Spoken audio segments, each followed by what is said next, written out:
अस्सलाम वालेकुम बेलियो ते मित्रों जान दियो टोटियो की हाल ने ठीक हो। आज ना कणके नूं पानी लाए असी ते हुण भी लगे आ।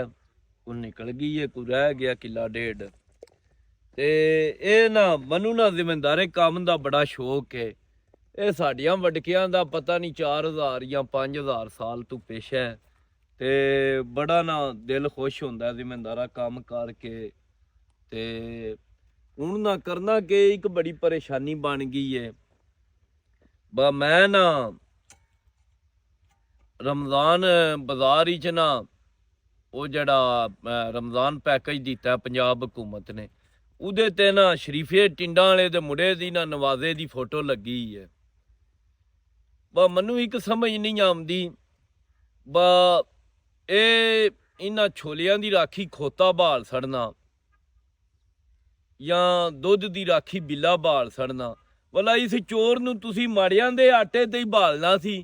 ये सारा ना अगले दिहाड़े एक माड़ा मैनू पिया आखे मैं वो आटा को नहीं लैना, भुखे मार जांदे। और मैनू आख्या ना भुखा मरी, चलो चलो तैनू दाणियां दी बोरी क मैं दे छड़ां दा औखा सौखा हो के कोई नहीं अल्लाह फर। उन्हें आख्या नवाज शरीफ टेंडे की फोटो उत्ते लाई ने, ये साडे माड़ियां दी तजलील कर रहे ने। ਹੁਣ ਸਾਨੂੰ भी समझ एक नहीं आती 6 महीने यबदे असी रहने ते हुण महीना ही डेढ़ रह गया ते महीने डेढ़ बाद ना अपने आवन दे ऊटरानियां गड्डियां ते सावियां नंबर प्लेटां वाले बाबू वो साडे कोल सारी कणक हूंज हांज के लै जान दे ते जुज बाकी रेट दे के ते ठीक 20 दिहाड़ियां बाद जिस वे गौरमेंट की खरीददारी मुकम्मल हो जाती, ठीक 20 दिहाड़ियां बाद वो ही कणक 1000-1200 मन पिछे महंगी हो जाती। साडी खाद ते तुहानू महंगी को नहीं दिसदी, कणक एडी महंगी ना साडियां तुहानू जरी दवाइयां महंगियां लगदियां ने। फिर असी ये हर शह बर्दाश्त कर जाने बाकी असी शरीफे टिंडा वाले दे मुड़े दी फोटो अपने आटे ते नहीं लगन देनी, भावें जे कोई मर्जी हो जे।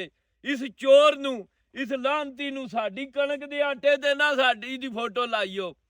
ईमानदारी दी गल है, असी ये आटा है ना ए कणक है सेम नाला पिया लंघदा इहदे रोड सरनी या माड़ियां ही फ्री वंड देनी है। ए काम सानू नहीं वारा खांदा, ना साडा ज़मीर मनदा है। किसे चोर दी किसे बेईमान दी साडे आटे ते फोटो होवे। क्यों असी इंसान नहीं है ना ते शरीफे टिंडा वाले दी जिमीं चू आटा आंदा है ना पिया कणक बाजी दे ते उहदे मुड़े घोड़े दी फोटो ला छड़ो, और बंदा को नहीं रहा। इस गल्ले मैं तुहानू हाल हाल पाना अपना कोई जिम्मेदार नुमाइंदा आवे, साडा कोई वजीरी आला जिम्मेदार बने, उन्होंने कोई जिम्मेदार दा एहसास होवे।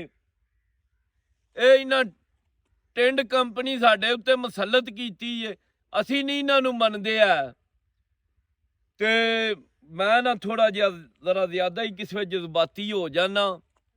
इन्हां घोड़ियां दा जिस वे मैं शक्ल ते ना सुनना ना मानना मेरा ब्लड प्रैशर है ना जड़ा इं आसमाना नूं छून लग पैंदा। बाकी अपना ध्यान रखो, रब राखा, अल्लाह हाफिज।